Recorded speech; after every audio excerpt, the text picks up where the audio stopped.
Debout les copains s'apprête à baisser le rideau. Enfin, pardonnez-moi, je réalise en le disant que l'expression baisser le rideau n'est pas en phase avec la politique de modernisation voulue par la direction d'Europe 1. Mais comme dirait Nikos, Debout les copains se termine, mais... On reste branché, comme on disait dans les années 80.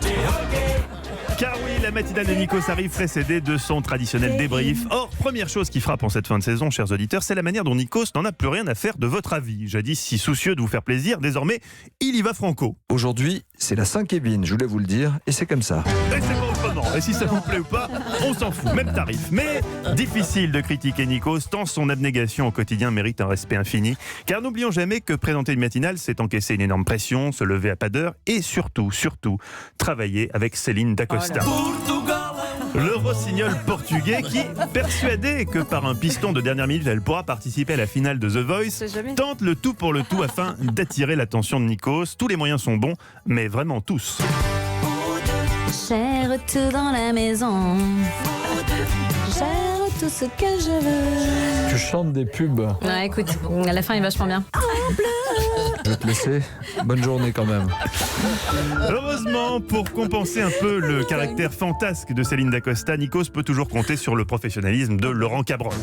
Le professionnel de la météo qui, en 35 ans de métier, a appris 2-3 combines pour toujours retomber sur ses pieds lorsqu'il perd le fil. Sa technique la plus rodée, lorsqu'il n'arrive pas à prononcer une température trop compliquée dans une ville, donner une autre température dans une autre ville et miser sur le fait que personne ne se rendra compte de la supercherie vu que personne ne savait de quelle ville il comptait parler à la base.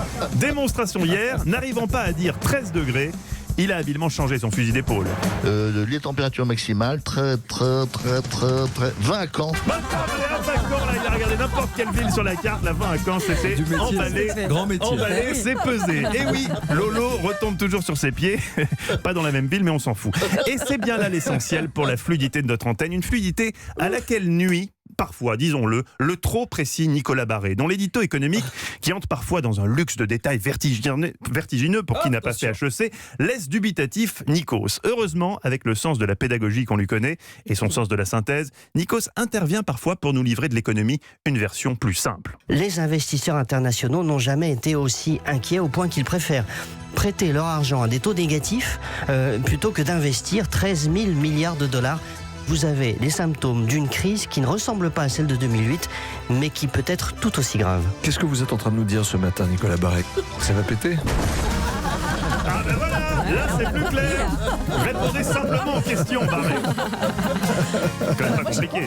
Ah voilà, avec Nikos c'est plus simple. Bah voilà, je décode, je suis là pour ça, comme vous. Je vous en remercie. Vous ne décodez pas, vous allez chercher la bête et vous le faites avec talent tous les matins. Merci Mathieu Noël.